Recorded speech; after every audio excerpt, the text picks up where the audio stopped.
Hi guys, so ito first mini vlog natin to. So ngayon is magpapagupit ako and samahan niyo ako syempre. So ayan, nanghingi mama ng pera 100 yung binigay niya. And sakto lang naman kasi yung gupit is take 100 lang. Kasi fade yung gupit ko. So ayan, kumuha ng bike kasi malapit lang naman yung pagpapagupitan ko. Ayan, tingnan niyo mukha ko nakasaba, diba? So ayan, tingnan niyo lang. Tapos, ayan, habang nagbabike ako, naisip ko, what if kumanta ako habang nagbabike? So yun, kumanta ako. Pero, naisip ko, wag na lang. So, di ko na tinuloy din. Ayan, umikot ako sa buong main piece. Ayan. Yung una kong tinignan is kung saan magpapagupit and sarado. Then, yan, nahanap ko to, yung barber shop na to. And yan. So, may nauna sa akin isa. And, simple lang yung gupit niya, as in, kakalbuhin lang. So, hinintay ko na lang. Ayan, mga 7 minutes din ako nagtay. So, hindi siya 7 minutes actually. Mga 5 minutes lang kasi diretso lang. Then, ayan. Naghintay ako, tas, ayun ako na yan. Kaya pwede mag-video? Video? Ha? Pwede mag-video? Upload ka, no?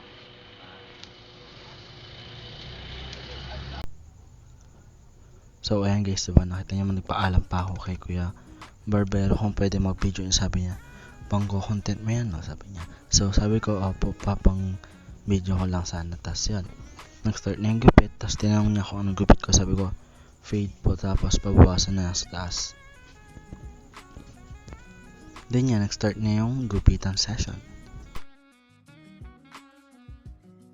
So ayan, so habang nagupit siya, ayan, tingnan nyo, nakatulala ako. Sa inisip ko, what if mali yung gupit, yun, o kaya, medyo di ko, yung gupit, di ko gusto.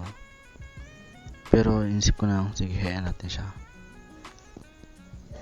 So ayan, medyo, ang ina-expect ko talagang gupit is umaabot siya ng 1 hour kasi yung dati kong pinagpagupitan, lumalagpas siya may get 1 hour, ganun, o kaya 50 minutes. So, nagulat ako kasi ginupitan niya lang mga 10 minutes lang or 15 ata, if di ako nagkakamali. So, ayan, ginuguhitan niya ako, tapos tatanggalin niya, tingnan, diba, tinanggal niya.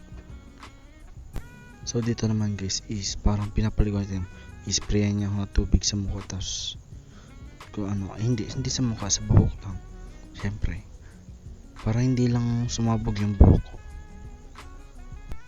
So ayan nga guys, yung next naman na ginawa niya is tinanggal niya yung mga excess na buhok, like yung katulad sa patilya, ganun. Dati takot dyan kasi kala ko puputulin yung tenga ko, kaya mababalatan yung sa mukha ko. Pero yan, ngayon na-enjoy ko siya kasi masarap sa pakiramdam yung ganung ginagawa niya.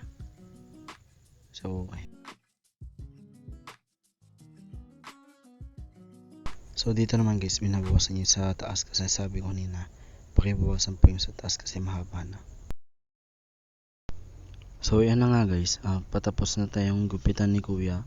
Sabi ko kanina, mabilis lang siya maggupit, as in, tingnan mo, tapos na agad. Ayan, magsisilip, tingnan mo. Ayan, magsisilip dyan, hintayin nyo. Ayan, sasilip na siya. Wow. Ayan, so tinanong niya kasi guys kung ilang oras na daw tayo nagbibideo. So sinabi ko 15 minutes po, and minus pa yung kanina, so mga 10 minutes na lang ginupitan. Sobrang bilis guys, promise.